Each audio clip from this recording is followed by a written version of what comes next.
Welcome back, class. I hope you guys are having a great day. Today we're going to continue on with our fifth PowerPoint of the 6 for the Roman Empire. And today we are going to be looking at what took place right after Julius Caesar's death.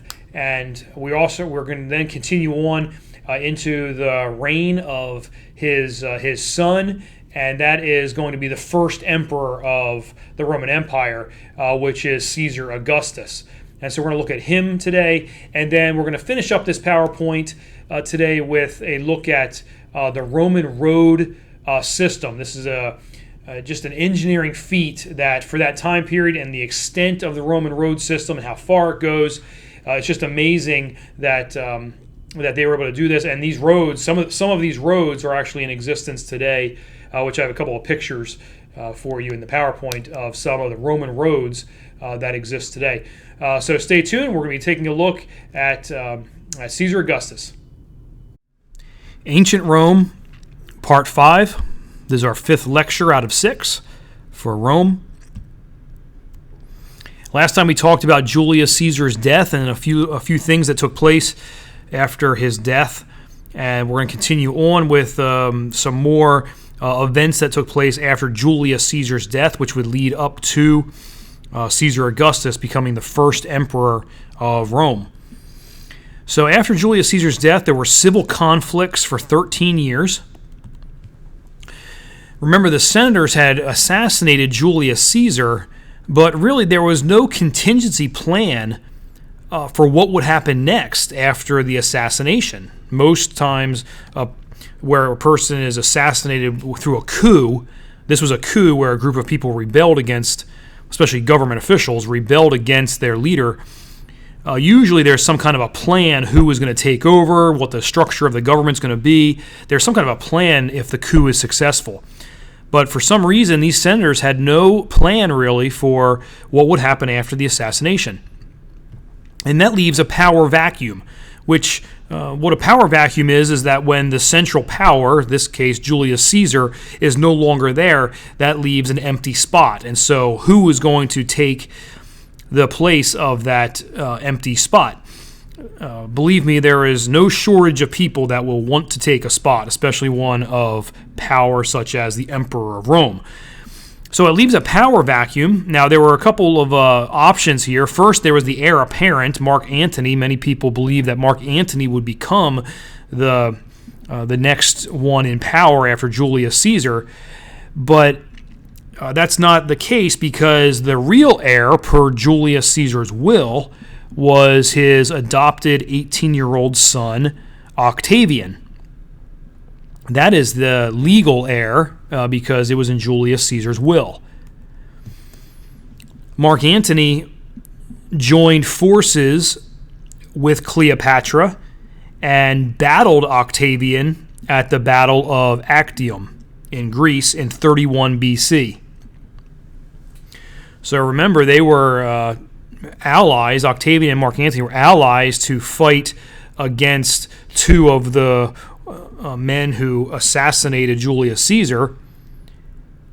But Mark Antony, now he joins forces with Cleopatra and battles Octavian at the Battle of Actium. Again, now that's the story of Mark Antony and Cleopatra, which again is a very well-known story, a dramatic story. You can research and read about that story on your own. We're not going to get into the very detailed events of that story. But Octavian won against Cleopatra and Mark Antony, and he quickly consolidated his power. So that's wise to do. If you win in battle, you want to make sure you consolidate your power. That would be military power, making sure you can defend what you have won, and also political power to shore up and bolster your empire, basically, because you are now in control. And so you want to shore that up so that people are supporting you. In 27 BC, he takes the title Augustus, which would be Caesar Augustus. So Octavian becomes Caesar Augustus.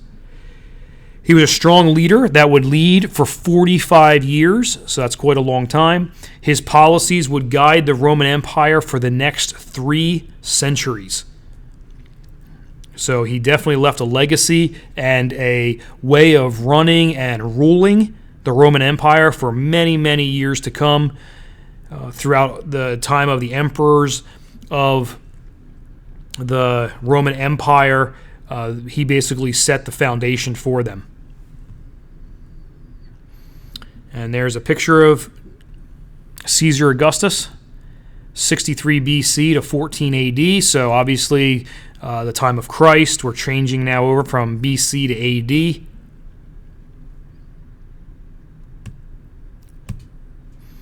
He was born, so here's some more facts about him. Same guy, born Gaius Octavius in 63 BC.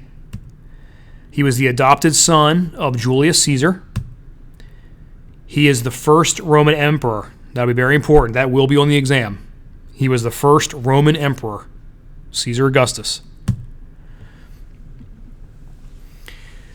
So what he did was he redesigned the ruling structure. He designed it as a monarchy disguised to run as a republic, which basically means the republic is a front, but the real decisions are made by the king, which in this case is called an emperor. So it's a monarchy disguised as a republic. And the way you do this is you place loyal elites in all positions of power. So political powers, civil powers, military powers. You have given your loyal people positions, and they don't question you. And so the leaders of the republic are looking to Caesar Augustus as their leader, and they don't question him. So there you go. You now have a dictator ruling the empire, which it kind of looks like a republic. What he said, they did. He created a very powerful standing army. And what that means is the standing army means that these are full-time soldiers.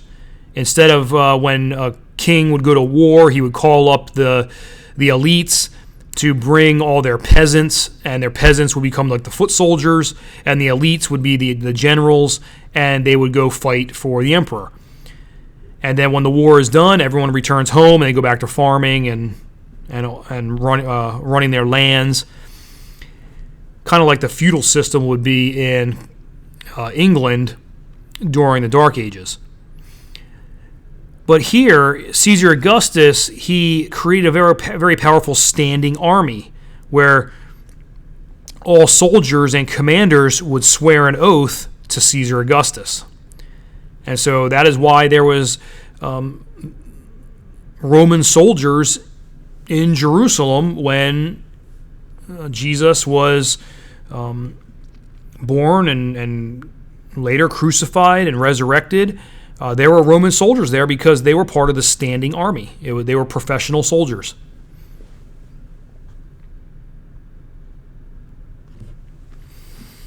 Okay, so under Caesar Augustus, we have Pax Romana. You may have heard that term before, Pax Romana. It's Latin for Roman peace.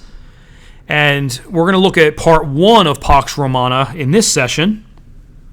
And then we're going to look at part 2 in our next PowerPoint.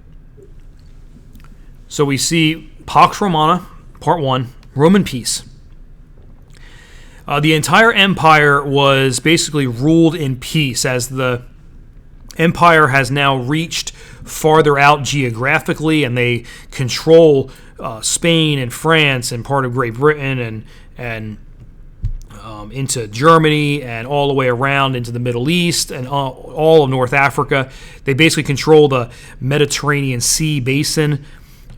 When you think about this, they have extended out and they control all of this, and it's being managed and it's being governed. And there's a lot of trade, and the economy is booming, and there's a strong leader. So really, the empire has peace, especially peace within. They would obviously have to defend against some border issues, but for the most part, the empire was at peace. And so when an empire is at peace, trade and communication can really flourish, and that's what happened. There was trade and communication from the Atlantic Ocean all the way, so that's the northern part of France and Spain and far west Africa by Gibraltar. From the Atlantic Ocean all the way to Mesopotamia, which is the Tigris and Euphrates rivers that we looked at a good number of weeks ago. So there is a large area of land, and they are trading and they are communicating with one another, and the way they did that was through the Roman road system. And we will talk about that in detail in a little bit. The Roman road system. Under Pax Romana, there was also cultural, religious, and political unity.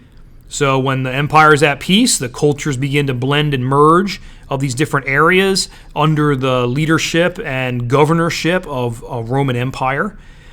Religious unity, many times they would just incorporate their false gods into their religious system.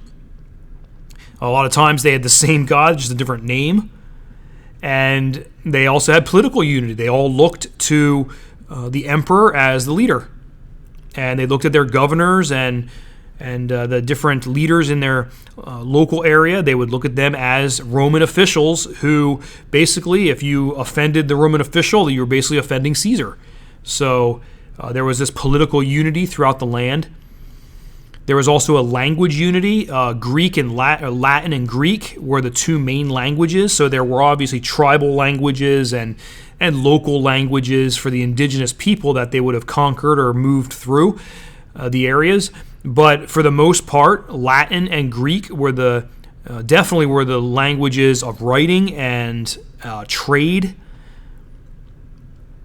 So language brought up unity and peace. And we also see that because of the flourishing of the empire, the population passed 1 million people in Rome. And that's the city of Rome, not the Roman Empire. That's the city of Rome. Population passed 1 million people. And that's where you get the phrase, all roads lead to Rome, where you have this central hub, this capital city, and the Roman road system. Obviously, all roads leading to Rome. Trade would go through there. Money and taxes would come back to Rome. Just people wanting to go to the capital. And later on, when they start building their infrastructure for the games and entertainment, many people would come to see the chariot races or the gladiator fights or just the killing of Christians in Colosseum.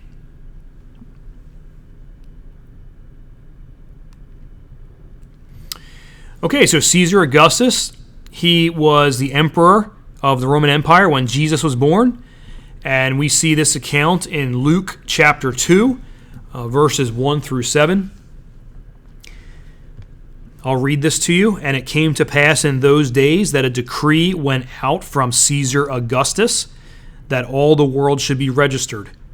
This census took place while Quirinius was governing Syria.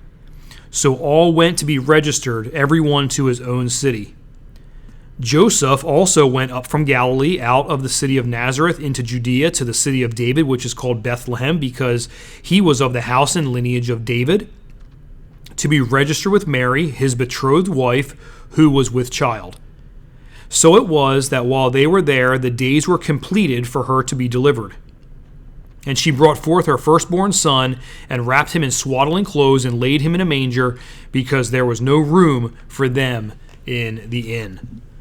So that's Luke chapter 2, verses 1 through 7. And we can see, obviously, in the very first verse, Caesar Augustus. He is the one we're talking about here. And also, we see this man, Quirinius. He was also a governor. So we kind of see just in these couple of verses, you have a structure set up for governing parts of the Roman Empire. And it's really neat to see how obviously secular history with just the Roman history and what has been recorded there for Roman history, and how the true history also in the Bible, they align. And there's a picture there of Joseph and Mary going to the inn, but unfortunately there's no room. So they're going to be turned away.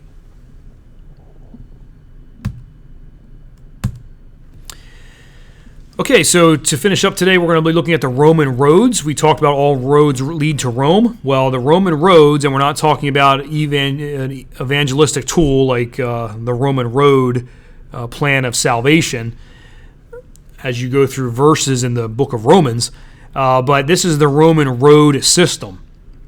It was a complex network of roads that connected all parts of the empire. And the reason they lasted so long, and they lasted even till today, I have some pictures of some today, they had a very deep gravel bed. So they had a very good foundation. And then what they did was they put large flat paving stones on top of this bed, and some of them even had curbs to hold things in place, especially in the cities. But these flat stones, if something happened to one of them, they could be easily replaced. And this is the construction of the roads. The main roads were 26 feet wide, and this was for two-way traffic, so there was definitely enough traffic on these roads to accommodate both directions. Interestingly, they had milestone markers, so along the roads it would say how far you were, usually from the city. And also postal stations were set up along the road all throughout the empire. And the next emperor after Caesar Augustus, his name is Tiberius, he actually traveled 180 miles in one day on the Roman roads because they were so good. And that's quite a feat to be able to travel that far in one day at that time. Here's two examples. There was a 1,554-mile stretch from the Black Sea to the North Sea. Now, the Black Sea is over by north of Turkey, all the way to the North Sea, which is above like Denmark. So, quite a distance. There was also a 2,983-mile stretch that ran along the top of North Africa. When the roads ran into a waterway such as an ocean or a sea, what they did was they made shipping lanes from where the road ended to where it picked up again on the other side of the sea. So if they crossed over from Greece to Italy, they would just basically go on a ship across and be dropped off at another port, and the Roman road would pick up again. And really what happened was they controlled the Mediterranean Sea. It was their domain. And the Romans called it that. They called it Mare Nostrum, which means our sea. Here's a map of the Roman roads. Again, these are not all the roads. They had little offshoots here and there to get to the little local areas, but this is the main roads. And you can see, if you can follow my arrow here, I'm circling it in the middle of the map. Here's Italy with Rome there. You can see the roads just all shooting out from Rome. All roads lead to Rome.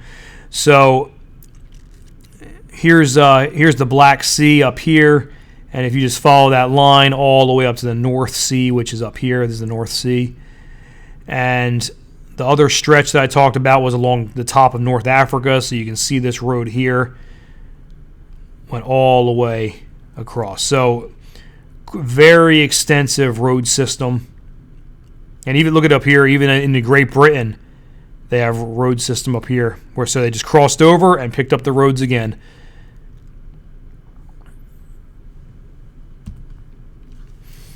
All right, so here's a Roman road in Italy today. I just got these images from the internet, looking at contemporary pictures of Roman roads. And so this one's in Italy. You can see there's like a rock curb, and that may have been added later, I don't know. But you see these pavers.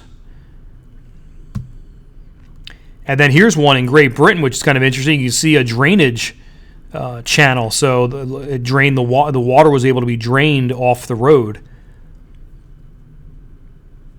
So there was some engineering going on for this drainage. And that's it for this PowerPoint. I'll see you just in a moment. Okay, class, that's a good look for today at what we are going to be studying for this session. Next session is going to be our final PowerPoint, and that session's got quite a bit of information in it, so make sure you are taking good notes for the amount of information, because we're going to be talking about a few different topics and also looking at some of the other emperors that we see in the 1st century AD. So Make sure you have your notes ready to go, and we'll see you next time. Take care.